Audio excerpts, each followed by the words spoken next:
Hey, what's going on, guys? Wow, horrible lighting.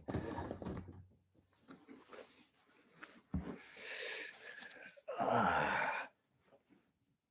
right, you guys hear me okay? Let's get a combo check for everybody who's in the live chat. Hope this is going well.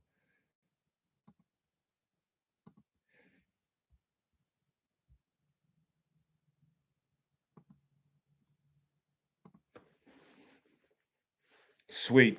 All right, guys. Let me go ahead and get started. One, I appreciate you coming into this chat and spending some time with me this afternoon. Um, I get antsy when I'm not doing this thing that's called preparedness, whether it's educating people. I can't take a break. My whole company's on a break right now, Christmas break.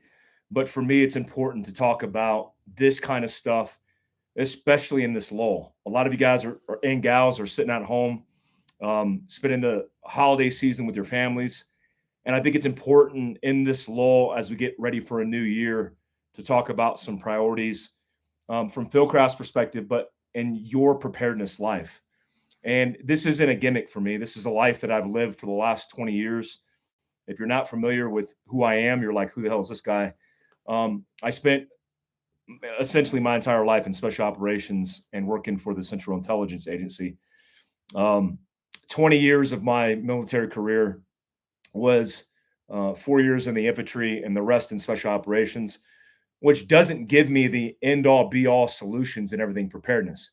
What it does make me very good at is building rapport, bridging relationships and gaps in information, and bringing the subject matter experts to you guys. Think of Fieldcraft Survival, my company, as like the conduit for subject matter experts and then the understanding about preparedness to you. I often say a reflection of my special operations career is not indicative of all things preparedness, but it gave me some understanding of what to pay attention to and when trying to be better prepared. Let me give you an example.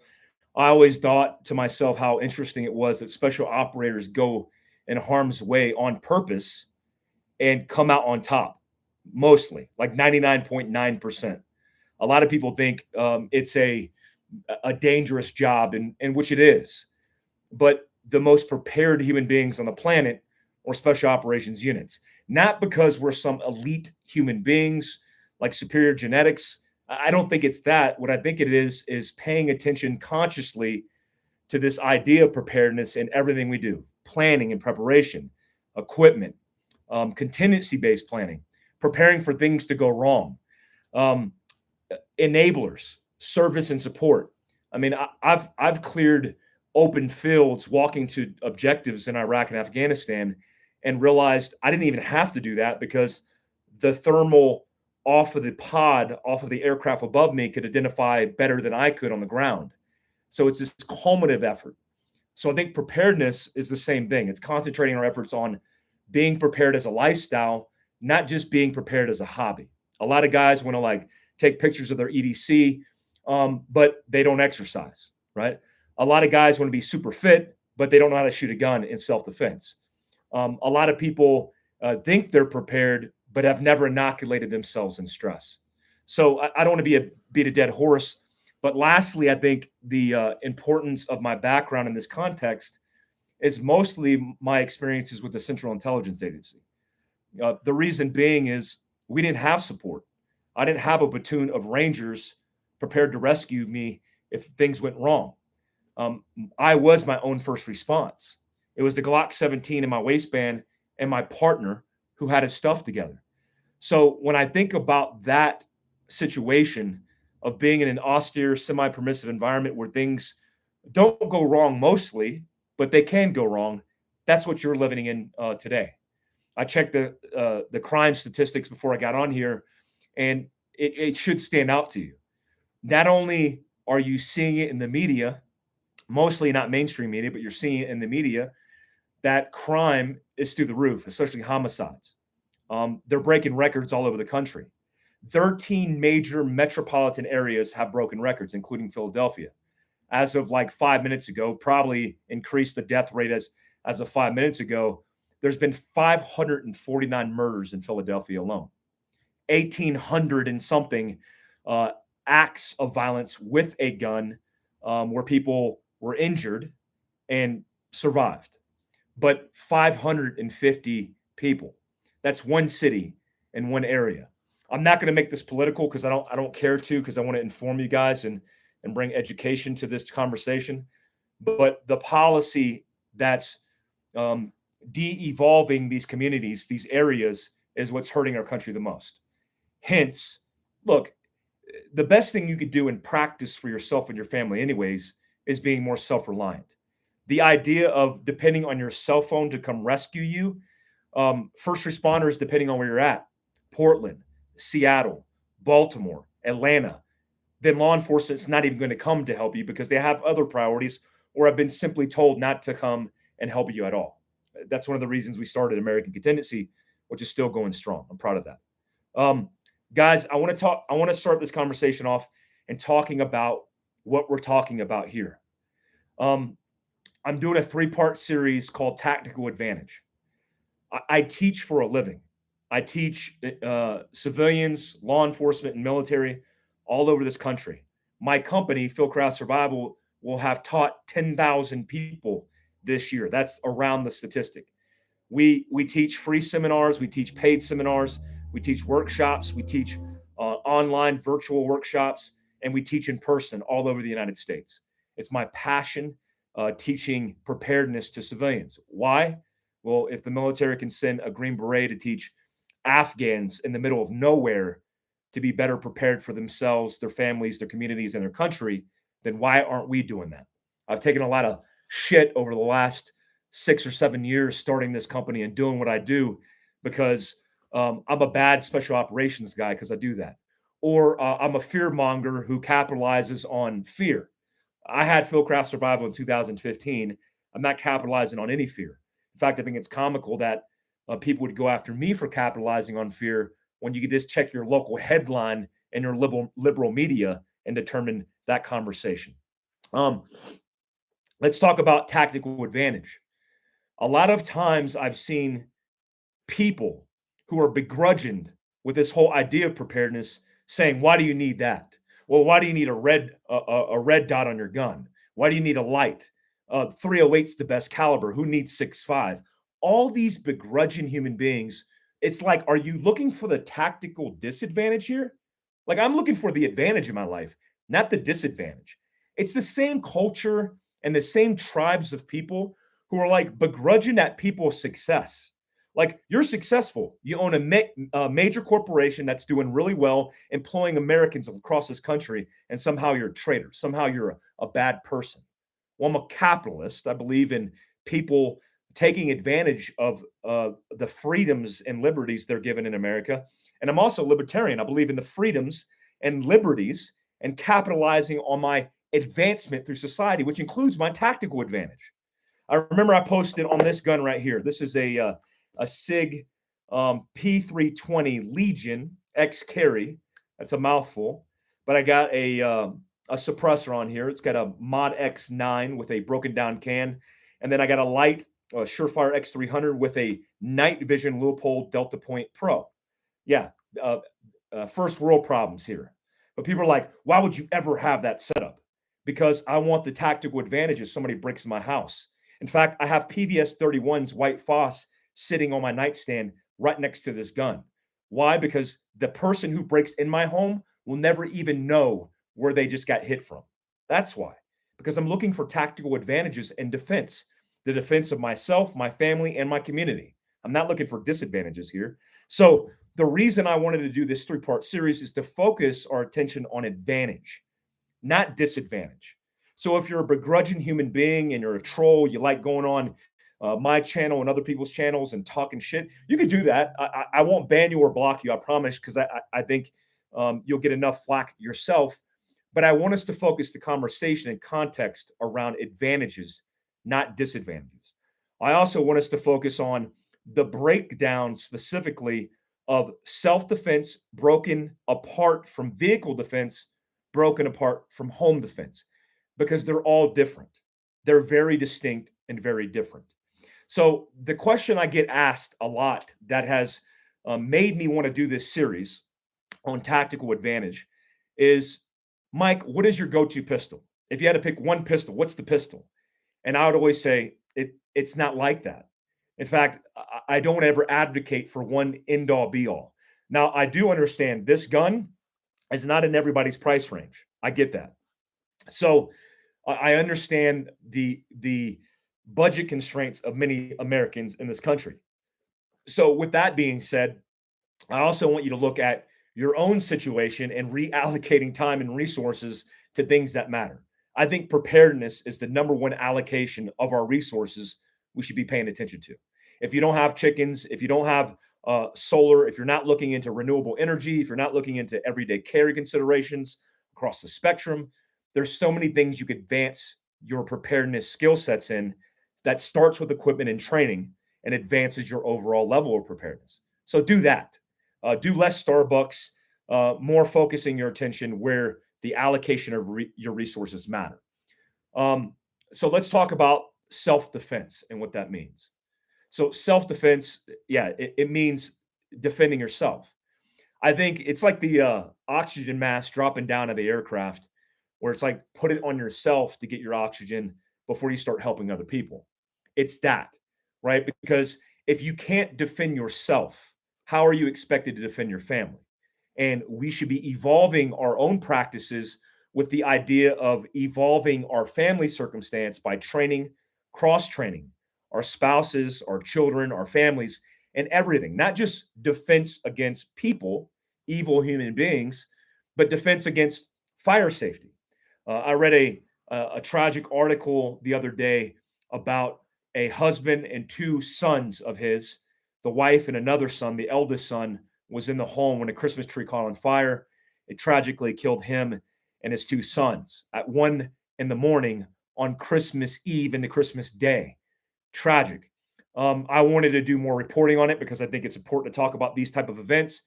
And I read that only 160 people a year, not only, I don't want to ever degrade the human life and statistics, but not a lot of people die comparatively to other things in America, especially from Christmas tree fires. It's 160 to 200 people on average, but it's things that we should pay attention to. Like, why aren't you paying attention to that? Most often, we are victims of our complacency, and it's expected. We live in America. Dude, I've been all over the world and seen the most beautiful and the most tragic things in this world. And what I could tell you, for those who don't believe it, you are living in the best country on the planet. I won't digress, but I'm just telling you, you are, because you have it made. The ability for us to defend our lives, this is what makes us a superpower, because China and Russia doesn't want any, because we have the Second Amendment protecting those rights. Because just like Red Dawn, they infiltrate into our country. They don't have to worry about our government. The government's not going to bring the fight. We are. We are. And I think it's a strike contrast in balancing powers, especially of tyrannical and rogue governments. It's not about sport shooting. It's not about hunting. It's about balancing powers. I'll get off my high horse. Okay, so let's talk about self-defense. Why is self-defense different from other types of defense? Well, the first thing we need to do is talk about everyday carry, our everyday habits in everyday carry. When I was in special operations, we had this thing called a loadout room. And the loadout room, or the kit room, was where we went to our stage equipment and we did pre-combat inspections of our gear. And then we got dressed up for war, for combat, for the mission. And we went on our combat operation. And when we came back, we undressed and then refitted our equipment to be prepared for the next operation. So that staging was not just about pre-combat equipment, even though that's important, but it also had a lot to do with psychology, with building our confidence and knowing, hey, the battery in my optic is 100% good to go. Why do I know that? Because I just checked it. I just dumped out the old battery and put a new battery in. So the time in which we go drawing our pistol or pulling out our tourniquet we should not be thinking about whether or not it's the right system, setup. Did I have one in the chamber? Do I have the right tourniquet on hand? Did I pack a tourniquet? Staging our equipment is the psychology that I want you to build into your habits, and building the right routine and setting yourself up for success for the day. A lot of people think this everyday carry thing is a trend. I don't think it's a trend. I think it's a part of culture, especially in America, and I think it should be in everybody's routine to add it to their specific habits. So let me give you an example. So let's say I have this is my our tourniquet holder with our tourniquet. This is a Cat 7 tourniquet. We also represent the Soft T Wide, which is made by a company that has been making the Soft T Wide since the very origins of tourniquets with North American Rescue, and it's the go-to for stopping the bleed via an extremity, upper and lower body. Okay, so this is a tourniquet.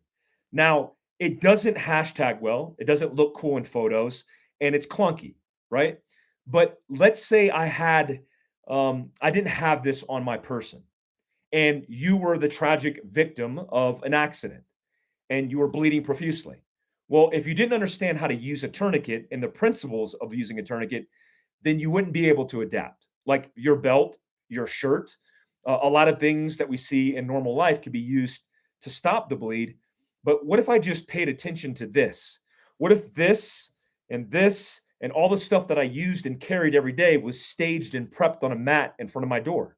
Well, then in my routine, I would let me see. In this case, this is a Glock 43X with a holster on the ground.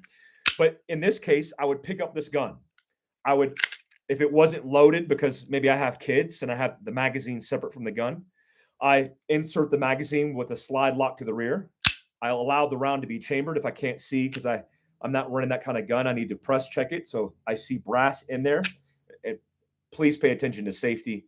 Don't do anything stupid. There's been a lot of mistakes being made in mainstream media that have been advertised lately. Make sure you always check and make sure you assume firearms are always loaded. So I pick this gun up, lock the slide to the rear, check inside the barrel, inside the mag well, on the bolt face to ensure it's clear, just as for safety precautions. None of the firearms I'm using here are loaded, but I will check because I'm assuming that all firearms are loaded when I'm doing this. So I pick up this pistol and I lock the slide to the rear. I insert the magazine, pushing and pulling it because it's an admin load. I don't have to rush here. I look inside the top of the gun inside the port. I let the slide go forward manually. I could pull it and let it go, or I could use the slide catch / slide released on the weak side or the left side of this pistol. As it's forward, I press check it. It's good to go. I push forward on the back, and then I insert it inside of my holster. In this case, it's a Safariland ALS inside the waistband carry holster. I insert it, and then I put this in my waistband. Now I have all the confidence that this is squared away. That's a good EDC or everyday carry practice. I'm doing the same thing with my tourniquet. I take the tourniquet out, I inspect it, make sure it's good to go. I put it back in and put it in my waistband. Now, what you carry on your person is often determined by what you wear. It's about where you live, your patterns of life, the environmental factors. I got dressed up for you because I'm typically in my PJs here. I'm not wearing any underwear right now.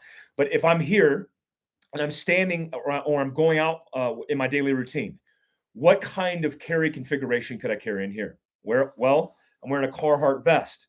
I have, in this case, I have a revolver. I recommend a J-frame revolver, but this is a 38 special, unloaded at the cylinder. One of the advantages of this is it's not easily manipulated with trigger because it's a double action pistol. When I pull this trigger, this hammer goes back to the rear, right? So this can be cocked for single action as well, where it's just one action going forward. So as I have this pistol in this configuration, the advantage is it doesn't reciprocate off of a slide. It doesn't, like this does back and forth. So if I had this in my jacket pocket inside of a holster concealed, then yes, I could shoot through this jacket. I could do that, right? And people would say, well, why would you ever do that? Again, I'm not looking for the tactical disadvantage here, guys. I'm looking for the tactical advantage. If I'm going out to dinner with my family, yeah, I'm not carrying this. But if I'm going out hunting with buddies and then I'm stopping at gas stations in rural areas at 2 a.m, then yeah, maybe I will. Maybe I'll pull out my J-frame revolver, put it in my jacket pocket, and then I'll be pumping gas like this. Like, I'm not going to be a victim. Maybe you guys want to be victims, or these begrudging people looking for the tactical disadvantages are trying to be victims. I don't know. It's weird. But let's say I'm not wearing the vest. Okay. So now I'm not wearing the vest. I'm in a cool shirt, right? Now I'm wearing this, and I have this particular setup, right? An everyday carry, appendix carry holster. This is inside my waistband in what's called appendix carry. Now, for all you old school people watching this, because I know a lot of people have questions about this, why would you carry appendix carry? Let me first line out that I believe appendix carry came from the contractor world from my prior job. I used to work in GRS, Global Response Staff Office. Can't talk a lot about it, but I could tell you that I worked there. But what I'll tell you is our tactics in carrying pistols were for mobile operations because I spent a lot of time in a vehicle because I'm going around doing stuff. So when I'm inside the waistband and appendix carry, then my legs like this, I could be seated with a pistol inside the waistband. So if you're traveling long distances, you might not want to have a pistol inside the waistband. But if you're going around your daily commute, maybe you're going to get gas or go to the grocery store, then maybe you want to have this readily accessible inside the waistband and appendix carry. You're not flagging anything. There's this debate about flagging. It's been debunked. Don't believe the hype. But let me tell you what you are doing if you have a pistol in a holster here. Well, if you sit down, you're literally pointing the barrel of a loaded gun on top of your femoral artery, and you'll bleed out in a matter of seconds if you're into that. Or if you carry on the back right here inside of your waistband, you're looking at a huge tactical disadvantage when looking to draw that pistol from its concealed carry configuration. And if you're sitting in a seat, then the movement of you trying to get behind is going to be an issue. Now, there's a time and place. Where you carry your pistol depends on the circumstance. That's why I don't like this idea of tactics that are derived off of a one end all be all solution. It depends, guys. It depends. Am I gonna carry this inside the waistband all the time? This is a 365 XL inside of a magnet retention holster. I'm not going to do that all the time. But again, it depends. So in breaking down the details of this, because you guys have asked me a whole bunch of questions that I've referred to. Let me turn on this light, guys.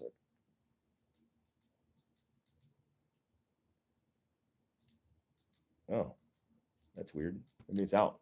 All right. So the first question is, Mike, what's the best everyday carry pistol? If you guys are looking at this ring, sorry, it's an Aura ring. I'm tracking my heart rate and doing the stuff. It's the new one for day and night. Part of everyday carry. I'm not paid by Aura. That's just a free plug for them because I use their stuff often. All right. So the question is, Mike, what pistol do I use? What's the best concealed carry pistol? Well, the first thing I would say if you're in my training course is let me see your hand. Okay. So this is my hand, right? I would have you compare your hand size to me. So I have very large hands. I could shoot full-size pistols, and I could barely shoot compact pistols. So the idea that compact is better. Let me give you a prime example of this. Let me do this. Let's do. This is a perfect example. So this is a Glock 17, right? Clear. And then let me do this. This is a Glock 43 X. Okay. So here's what I'm going to do. So these are the guns side by side, right? So I'm going to hold it just like that. So in a Glock 43, which is the smallest form factor Glock made, versus the biggest form factor in a Glock 17 full size, these are the differences. Now, what's kind of crazy is if I put a Glock 19 next to this Glock 17, it would barely be bigger, like barely, like just a little bit. But look at the difference here. So I get maybe an inch on the bottom of the frame, and then maybe an inch on this.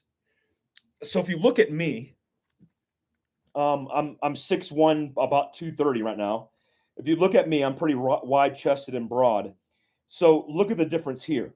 Now, will this little bit of distance matter in printing?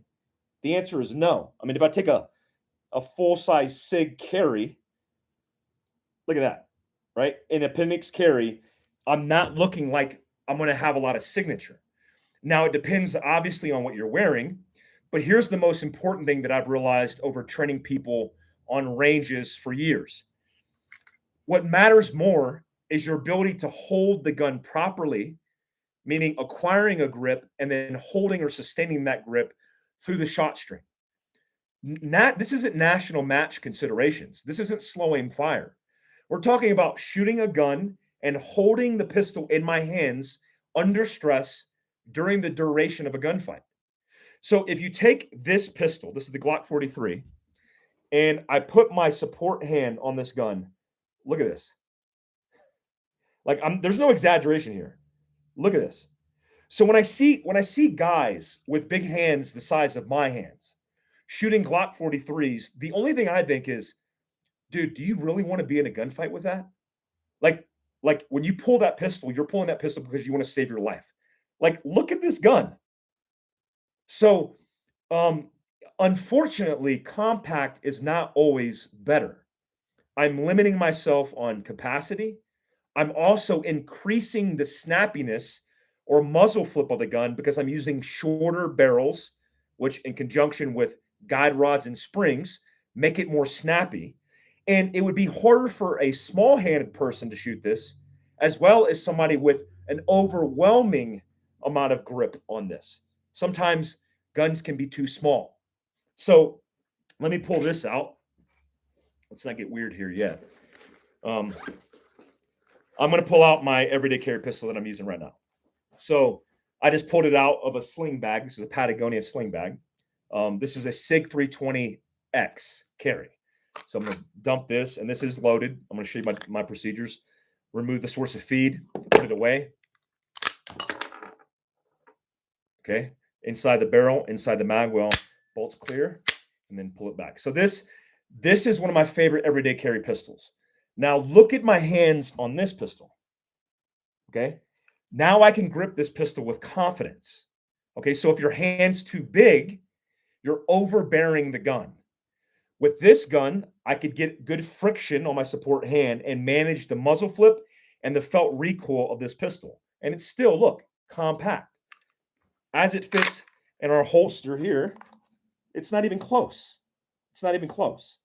So make sure that you focus on what pistol is best for you in practice, depending on your hand size, and then you're confident shooting that gun. That's why I like gun ranges like in San Bernardino, Route 66 Sports Shooting Park. You could rent guns. Ready Gunner down the road in Provo, Neil's place, Neil and Casey's place. You could rent guns. Do not buy a gun just because some tactical gunfighter, including me, tells you to buy it.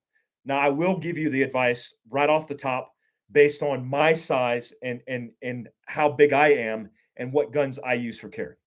My favorite carry pistols for full size is a SIG 320X carry. I don't like the Legion for full size carry concealed. Why? It's heavy. This is a polymer frame made of plastic. I think it's made of plastic or aluminum. Is that plastic? I don't know. One of you guys who are SIG experts, let me know. Actually, this is plastic. So this is polymer, and it's super lightweight. I could run a 21 round mag, right, of 9mm, be concealed, and carry inside the waistband, inside of a bag, inside of anywhere on my person, and be concealed. No signature. I like the setup, right? I like the weight of it as well. All right. So I'm gonna put that away. If I'm going compact, let's say I'm reducing the amount of clothing, like I'm wearing a t-shirt. I'm still going to be inside the waistband, but I'm going to be something like this. This is a P365 XL, which is the hopped up or larger version of the 365. So it just has a bigger frame on the bottom and a little bit more slide. Why? Because I need that real estate. But look at this. My hand, I could put my entire support hand on the side of this frame and still feel confident in holding this gun. If you're a small framed woman or man with a small hand, then you could grip this pistol adequately and sustain your grip through the shot string. That's what I look for. So when you're going to the range training, shoot 5 rounds in succession and look at your hands or have somebody look at your hands while you're shooting, even videotape your hands while you're shooting and see, can you sustain the grip of the gun with your support hand through the duration of the gunfight or the 5 round string. So if the gun's moving around your hand, that's bad. We want friction on the frame and we want to be able to manage it. If you can manage it through a 5 round string, have the confidence in practicing with that to build off your base and using that gun. So SIG 35 XL. Glock 43 for men and women. I used to recommend it until I started shooting it and realized how snappy it was. Again, smaller is not always better. It's the one place, I guess that's true.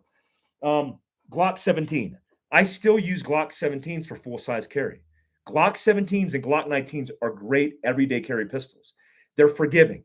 One of the reasons I don't like Glock and have migrated to SIG is because my hands, they're so damn big. When I hold a pistol like this, see where the slide catch is? This locks the slide and also releases the slide. My hand overwhelms this and pins this slide catch and forces the gun to lock to the rear prematurely or not lock to the rear during slide lock when the magazine's out of bullets and it stays closed. And I'm like, and it's empty. I'm like, what am I doing?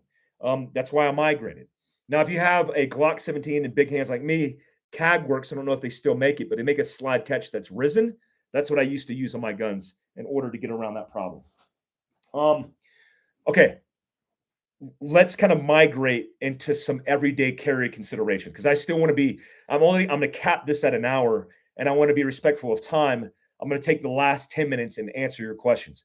You guys got a lot of questions, a lot of stuff going on here. I will answer questions at the very end, the last 10 minutes, guys. Thanks for being patient with me. I'm sweating my ass off. This coffee is intense. So, all right, let's talk about everyday carry considerations. So, everyday carry considerations is not just tethered to a pistol in self-defense. This is more statistically likely to be used than your pistol. But how many people carry tourniquets on the person?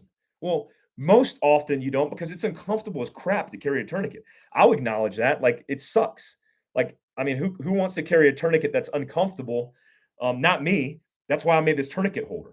I mean, this tourniquet holder that we make, the whole premise and the idea was if I, create this to block this little uncomfortable piece, clear some space against your body, allow you to have a sprung metal clip, then you would maybe carry this inside the waistband and kind of fire and forget.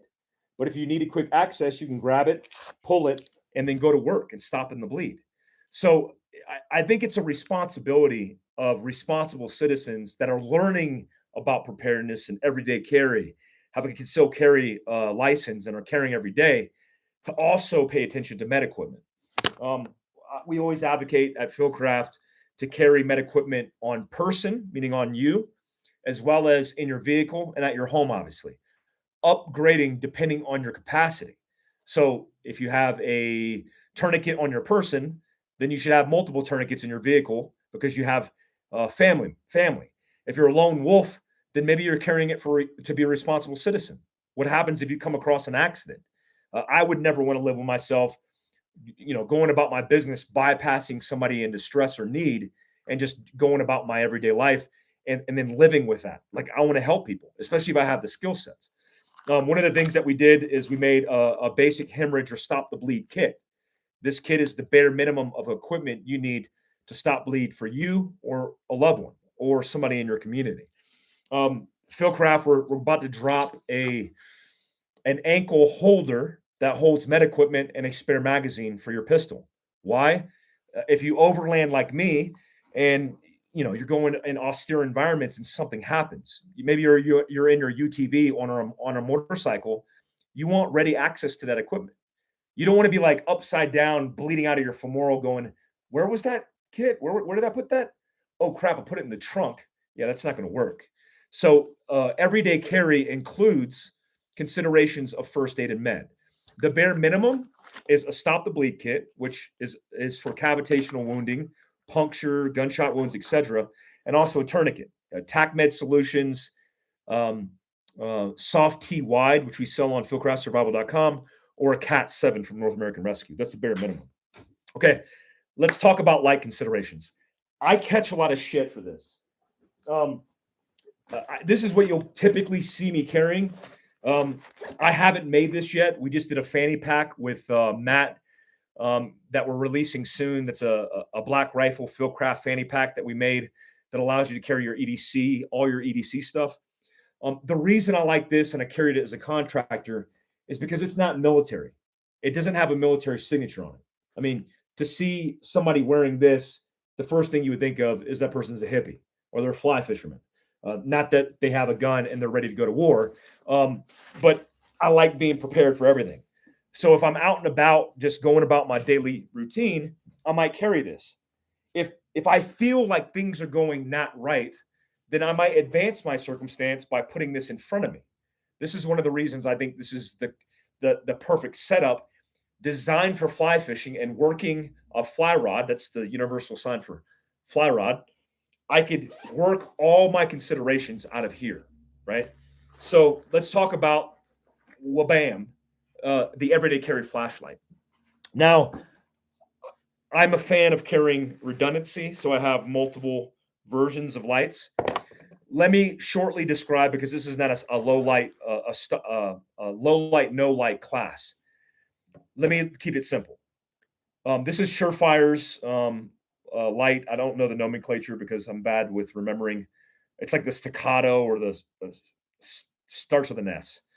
This is Haley Strategic's Surefire Delta 3 FT, a handheld versus a USB charged, same handheld.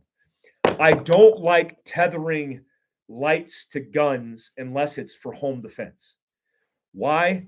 Most often, I like lights for utility, because if I have a light, I'm using it for overlanding, looking under cars, looking in the hood, whatever that may be.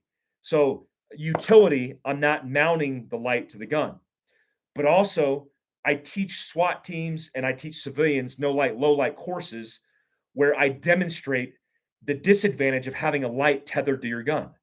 If I have this and the light's on, well, that's the signature for where I'm at. So you don't have to be a good bad guy in order to shoot at the light. And also, depending on the lumens does not mean better. So your cell phone, for example, has at its lowest setting 17 lumens of light. At the highest setting, 50. This Surefire Delta 3 Foxtrot Tango is like 500 to 1,000 lumens, somewhere around there. 500 lumens, I believe. If I shot this light, and all you EDC light guys out there, I want you to go into a room.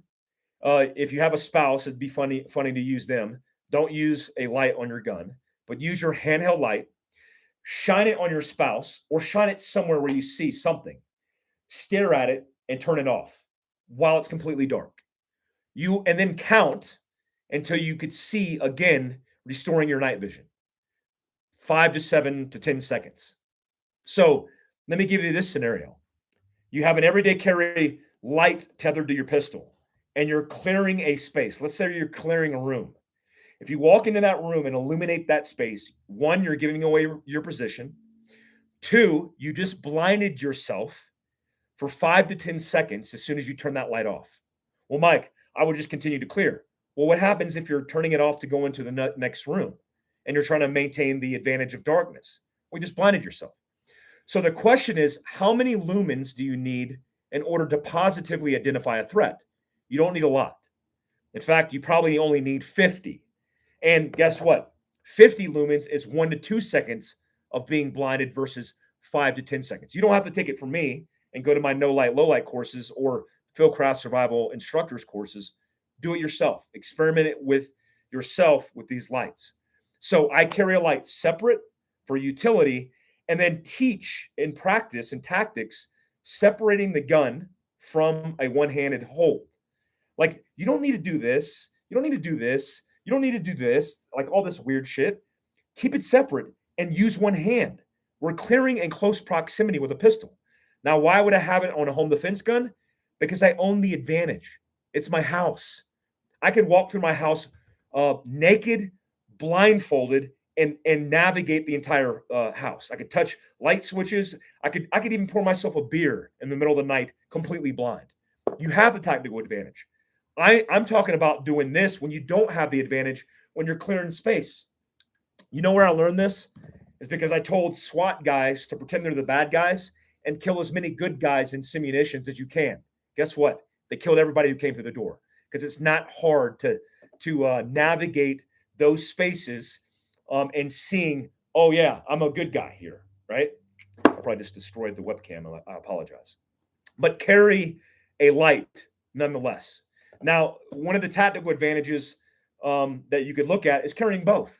But I don't like bulky shit. I also don't like that there's like a million light options. If I could invent one gun that's everyday carry, like the ultimate everyday carry pistol, it would have a light that's very streamlined. It would have a compensator, and it would have a red dot. We'll talk about all that stuff later, but I just wanted to throw that out there. Okay, let's transition, guys. You guys were asking about it, but let's transition to situational awareness and mitigating risk. And this is the boring shit. A lot of you guys are going to check out, but this is super important. Let's not just think about what I'm carrying and then the tactical requirements about drawing my pistol, about the light tactics, about the tourniquet tactics. Let's just forget about that for a second, because that's the worst case scenario. That's when truly shit has hit the fan. You've already missed the criteria in mitigating risk because it's happened. You've already hit the go criteria and you're making the decision to do something. So when we talk about situational awareness, we're not just talking about like paying attention, because that's what situational awareness is, but I'm talking about offensive tactics. Think self-offense. Outliers, which is a great book written by Malcolm Gladwell, that I often reference when I'm talking about training, because the best experts in the world have 10,000 hours or about 10 years of training doing their craft. I have that, and I didn't understand that until I started getting into this, where I went, oh man, that took me 10 years to figure out how to hold a gun properly and what it means. So he also wrote a book called Tipping Point, where he talked about all the little things that we miss leading to a tipping point, where once you fall on the back end of a tipping point, it's too late. The catastrophe has already snowballed and it's hard to recover. So let me give you an example. Let's say you're in a gas station. Okay, let's play dress up, because I'm going to make this more interactive. All right. So let's say I'm wearing my Carhartt vest. Okay, don't do this, guys. Don't wear your Carhartt vest like this. This is a new tactic. Don't do that. You could put a submachine. Yeah, don't do that. All right, let's put this on the right way. Apologize. Jesus, this is the first time I put on a vest. All right. So let's say I'm at a gas station, okay? And let's just say, for the sake of the scenario, I'm in a situation where it's not ideal. It's a gas station in the middle of the night, and in this gas station, I know it's a dangerous area, so I'm prepared. So already I'm thinking about an offensive mindset and establishing more situational awareness, more consciousness and attention, and also upgrading tactics. So let's say I get out of my vehicle and I'm like this. Okay. And then let's just put my little handy dandy 365 XL.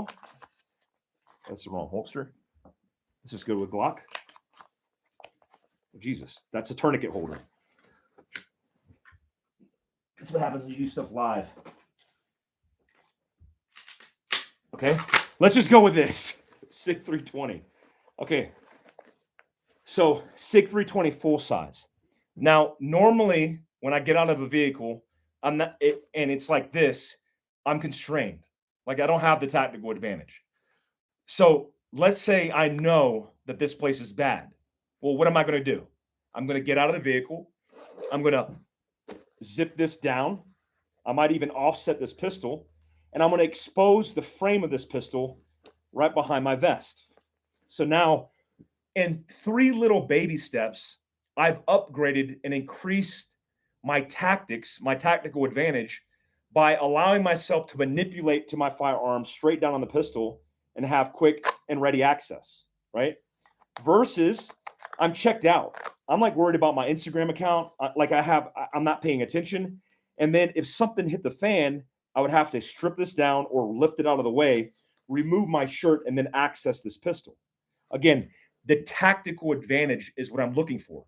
This tactic we teach is called staging. I want to stage. So let's take a little bit further because I want to walk you through something called decision point, but also in mitigating risk. So let's just say I'm set up like this and somebody confronts me. When people ask me, Mike, what's the start point in preparedness? The first start point in preparedness is asking the question. It's a conversation. It's not buying the pistol. It's not buying the tourniquet. It's not taking the training course. It's asking the question. Because when you ask questions, you identify weaknesses in your preparedness game. Let me give you an example. Honey, what would you do right now if somebody kicked in the front door? Well, I'd beat their ass because that's who I am. I'm a tough guy. No, no, no, no. What if they walked in the front door and they had a gun? Well, I'd go to my gun. Uh, where's your gun right now? It's on the nightstand. Okay, so right now you're sitting on the couch eating Doritos off your chest. If you had to defend us right now, what would you do? Oh shit. Is the door locked? Do we have a storm door? Where's my everyday carry pistol? Maybe we should put one down here in a locked box because we got kids. So when you ask the questions, you start deriving weaknesses because you don't have all the answers. We want to think we do.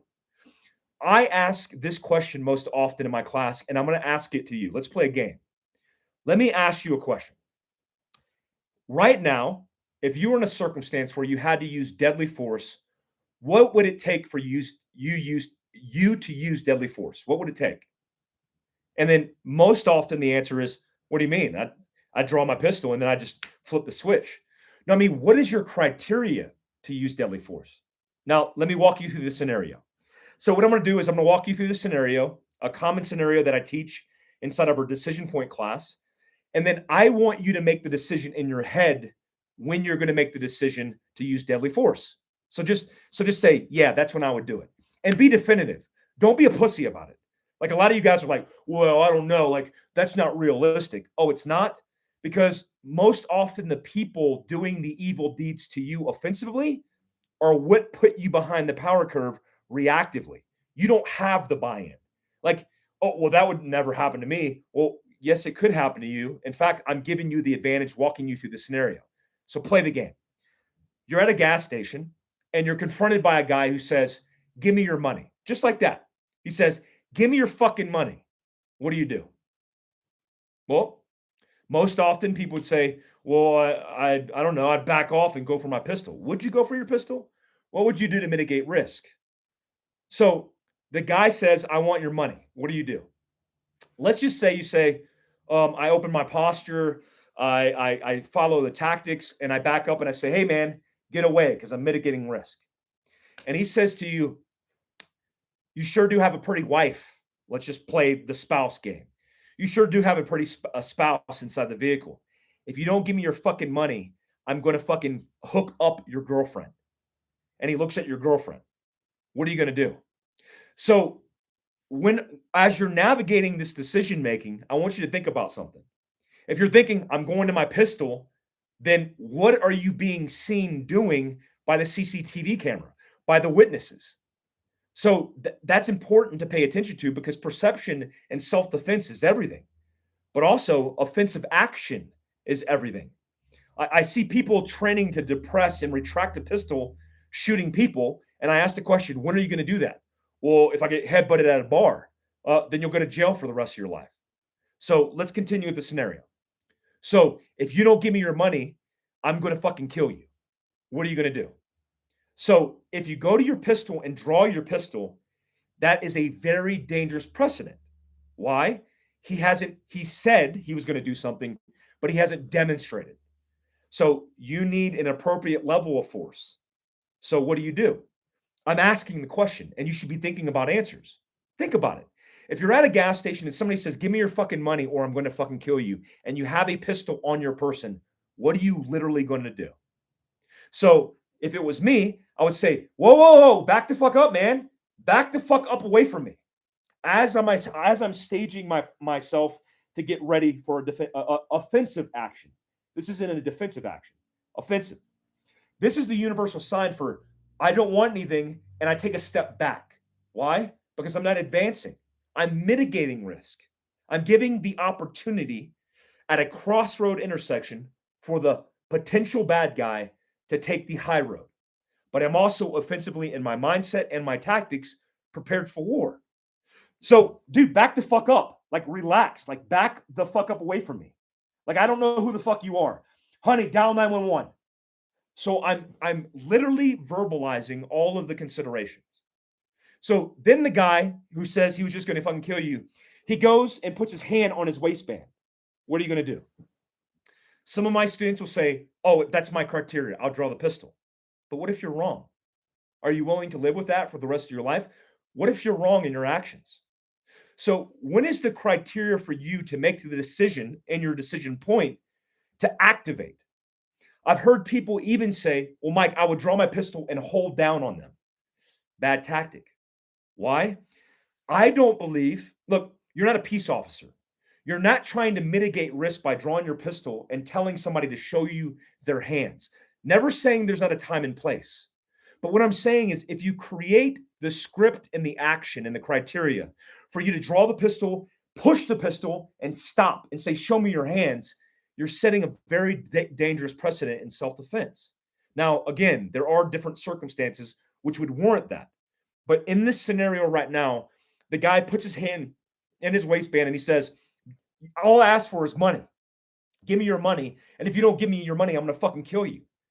Then what do you do? Now, you have to have the decision in your head in the criteria to activate this. When we train for protocols for sounds, shoot, fire, go. But when do we train in our head cognitively to make the decision based on what we're perceiving? And what is your criteria to do that? There is no wrong answers here.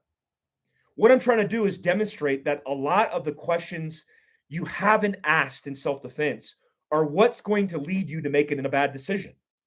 Like the first time you're in this scenario shouldn't be when you're actually in the scenario. It's simply in a conversation. "Hey, bro, like we're drinking beers, we're hanging out. What would you do if somebody pulled a gun on you?" "Well, I'd fucking pull a gun on them." Well, then you'd be dead, right? If somebody pulled a gun on you and said, "Give me your money," and they're pointing a gun at you and you got to draw your gun, you're going to get shot and killed. That conversation is called course of action development. We used to call it wargaming and planning. But that's how you identify some of the decision making processes that you have in your head. And here's the catch. I've done this all over the nation, from rural Montana to urban, cities across America. And what I realized is culturally, there isn't an inclusive answer to any of this. It depends on what walk of life you're from. It also depends on your triggers and trauma that you've been exposed to. Like if I did this scenario and I put a mom in this situation and I put a child in the vehicle and the person said, "If you don't give me all your money, I'll fucking kill your kid." Dude, the criteria has already been met because that mom's not risking losing their child's life because you fuck with mama bear. I'm just entertaining this because I want you to understand that the conversation is more important than the specific tactic. Because now, when we identify all of our weaknesses, now we have to go to the training protocol and we have to establish with ourselves, we have to go, "Hey, what tactics do I need to focus on?" It's the reason why I think fatally we are allowing Instagrammers and influencers determine the way that we train. Like this idea, do do do, and then dropping the pistol. Like what the, like why would you ever do that? You were just in a gunfight, or boom, boom, boom, and then racing the pistol away. Why would you ever do that? You were in a gunfight defending your life. Why would you race to put the gun away? Why would you drop the pistol here in a script or a unconscious act of physical movement to be completely unconscious to the world around you because reality requires consciousness and behavioral scripts that we practice.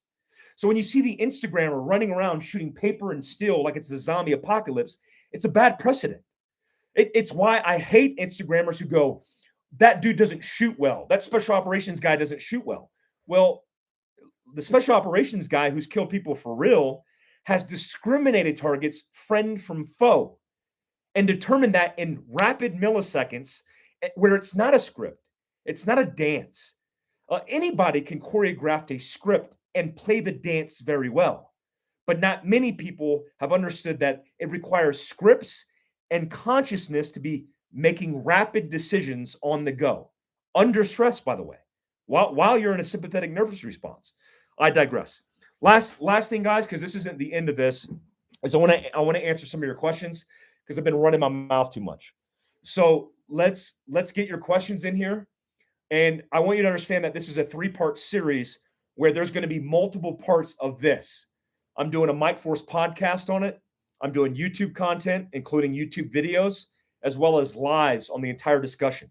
I will save this for later so you could reference it because it's like podcasts, guys.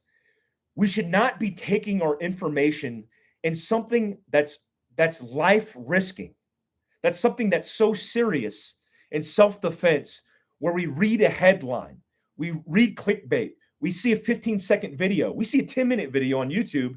That's the end of the conversation. No. This is a very comprehensive discussion about tactics, techniques, and procedures on self-defense. And I promise you, I'll give that to you. So let's go with this. What hat are you wearing? Well, this is Warhog, Rick Hogg's nonprofit. Make sure you pick up this hat and support him. Rick Hogg is he owns Warhog Tactical, and he's a former special missions unit guy, as well as my former special operations cadre. You ever plan on coming to Washington in the coming year? Yes. So Grand Thumb is coming down hopefully in February with GBRS. GBRS, DJ and Cole, and their new guy hopefully will come here to do content in February. And then I will go into Washington as well as Virginia Beach to train as well. Hey, Mike, can you talk about self-defense for people with disabilities, specifically hearing aids? Dave, I have that in my notes. I'll do that in part 2, but I promise I will not neglect anybody with disabilities. We actually teach free courses for those who have disabilities because there's many considerations in wheelchairs, on crutches, the list goes on, including protecting and defending the lives of your loved ones that are disabled. We'll cover that. If you live in a state with a magazine limit, is it worth carrying 45 over 9 mil? Listen, that is a consideration. For example, if you carry a Glock 19, you can carry a Glock 23 in the same frame and 40 with a limited magazine capacity. I would carry 40 over 9 mil if I was restricted and limited in the number of rounds I can carry. More importantly, I wouldn't live in a state or a community that restricts my Second Amendment and constitutional rights. But I understand some people can't get away from that. But I would tell you to upgrade your caliber to 40, not to 45, to 40, because I'm looking at 45 ACP and the muzzle flip and recoil considerations for very little terminal ballistic effect on target. You're looking at 40 cal with higher muzzle velocity or feet per second, as well as foot-pounds of energy compared to 45 ACP, which is very slow. Mike, my wife is jealous of your voice. Johnny Cha, I apologize for that. I don't want to make things awkward. Next time I will try to speak with a different voice. I host you in NSC if you're down, brother. Always, man. Always. Look, fieldcraftsurvival.com/training. If you guys are interested in training with us, we are training all over the United States. I have 150 courses mapped out in January, February, and March with Kevin Owens and Sean Kirkwood, both of my training directors for Fieldcraft Survival. Please check it out. What about carrying ball ammo for extra mag for shooting through cars? Okay, listen, I recommend that everybody carry full metal jacket. Bonded ammunition, depending on the bonded technology integrated into the round, is good for people and obstacles. But most certainly, Full Metal Jacket, when I'm considering um, defense around vehicles or obstacles in my home or obstacles in the world, I want to have a full metal projectile that I understand what happens to it when it enters those obstacles. So I could plan accordingly. Now, if you have a synthetic bonded ammunition that you understand the terminal ballistic and external ballistic effects of, go with that. But for me, it's Full Metal Jacket. When I migrate to part 2 of this series, which is vehicle dynamics, I will be doing a live on the range around a vehicle so I could demonstrate to you exactly how this works. What are your thoughts on using an RMR for everyday carry? Very good question. So, the perfect EDC gun has a red dot of some kind. I prefer the Delta Point Pro by Leupold because I like the bigger field of view, and I also like that lack of prism effect that you get in an RMR. Now, I'm not sponsored by any of these companies. I just like the Leopolds better because they have a wider window. Why I haven't been a fan for everyday carry is because I haven't got comfortable with it. But I will tell you this, for somebody who teaches what the eyes do in shot process, the tactical advantage is a red dot. If you here's how I know this. I've taught patrol classes in academies. If you take patrol officers who haven't been exposed to pistols at all, they have very little training with pistols, and you give them a pistol with a red dot, and they reference a red dot on a target at 25 yards, they'll hit it all day long. In fact, they can shoot a 25-meter bull reliably. You do the opposite, you take that off and you have them use front sight, they're going to fall apart. So it's a quicker flash to bang, but you shouldn't neglect your front sights. You should integrate the advantage, understanding the baseline. The baseline is front sight focus and the fundamentals of marksmanship, and then upgrade by getting a red dot on your pistol. I'm trying to convince SIG, you guys can help me with this because it's a campaign, to create the ultimate everyday carry pistol, which I call the tactical advantage. I also wanted selfishly to call it the SIG Fieldcraft Edition everyday carry pistol that has a comp, that has a red dot, that has a 15 to 17 round capacity, but is around the size of a P365XL because I think that's the perfect everyday carry pistol. Selfishly, I would want it in our magnet retention holster, and I would want it to carry it as a dual branded thing, but that's another discussion. Mike, is there head protection as I've seen point blank headshots? What is better, a P7? Sorry, you guys are going fast with me on me. Sure, EDC have a light. Yes, if you're comfortable with carrying it in that configuration. The reason it's a no for me is because I carry full-size pistols, and I don't want a full-size light on a full-size pistol for everyday carry. It's more weight, it's cumbersome, and also I'm old. I'm in the bed by 8 o'clock every single night. Now, if your patterns of life put you out at night, most certainly have a light on your pistol, but also have dual utility and function of having a light on your pistol and a separate light. Please do that. Was that a can or comp? This for home defense, which is a different discussion. This is going to be part 3 of our tactical advantage discussion. This is a suppressor. This is the Mod X9. It comes with different baffles. I think it's 7. I reduce it for home defense because I don't want this long of a suppressor, but it does reduce decibels, but obviously doesn't make it silent or silent. I also don't shoot subsonic in this particular pistol. I use Full Metal Jacket for all my pistols, home defense, vehicle defense, and self-defense. Best inside the waistband holster.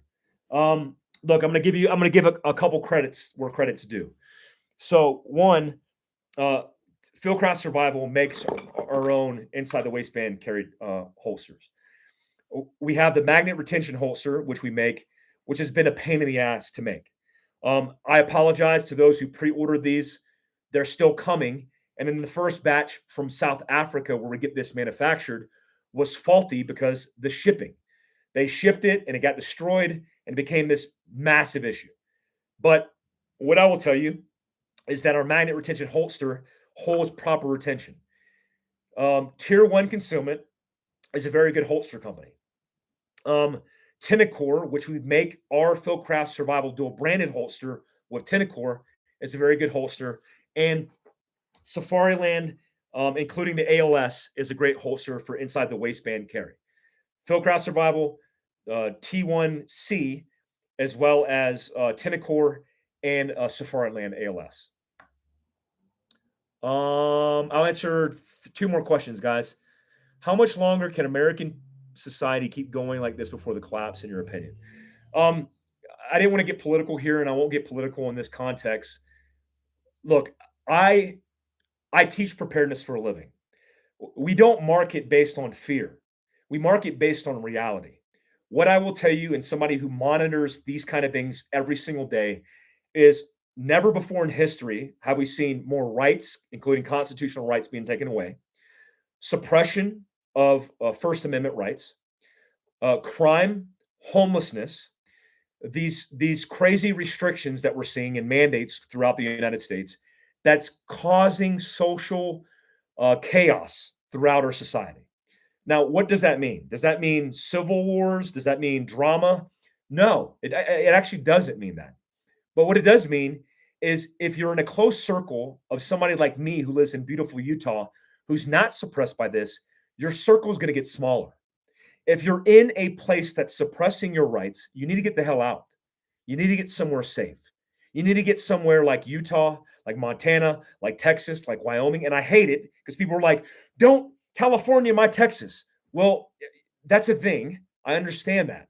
But what I'm saying is I teach good Americans throughout this country. There's actually more Republicans in California than any state in the country.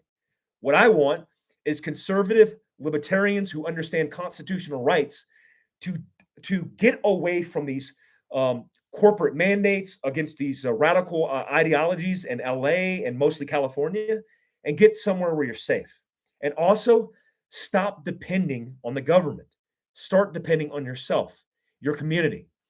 Shameless plug for American Contingency, because it's a group that we started where you could reach into your own backyard and identify now over 50,000 members, over 300 groups that have come together to focus on building communities. It's what we do. It's what we do. So that's what I'll say about that. All right, one more question.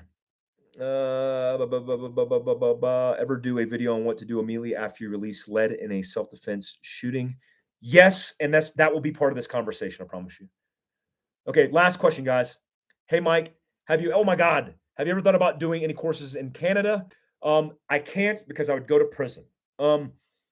If you're a Canadian citizen, which is ITAR compliant, I will teach you in America, but I'm not going to Canada. But I will teach ITAR compliant and friendly countries, which we used to call the 5I in the military. But Canada's on that list. I will teach you if you come from Canada. Okay, last question. Let me get a good one. Okay, when does the ankle kit drop? And can I get any good deals? So the ankle kit drops next week. We're getting it in the mail, shipped from South Africa this week. We've already done the mock-ups on it. It's going to be released on my Facebook group, also on my personal Instagram, mike.a.glover or Mike Glover Actual, my backup. I will offer 20% on the drop of that for the first day of release. The purpose of it, I carried it in GRS, is to have a tourniquet, med kit / magazine capacity, or increasing your magazine capacity because you carry a mag around your ankle. Well, Mike, why the hell would I do that? Again, not looking for tactical disadvantages. You would do that because if you're driving a car and overlanding or off-roading or on a road trip, you need ready access. Meaning if I need to get that equipment off my ankle, then I need to be able to reference it immediately. Let's say you're riding in a UTV and your buddies are in an accident. You get out of your vehicle and you go to them and you assess the situation. You don't want to be like, hey man, I'll be right back to go save your life. You want to be like, I got it on my person. I can reach down, grab it off my ankle and save your life. Save your own life, save your family's life. That's why. Guys, fieldcraftsurvival.com, all the stuff that we're doing with Fieldcraft. I encourage you guys to go to fieldcraftsurvival.com and check out the training calendar. I want to say thank you to YouTube.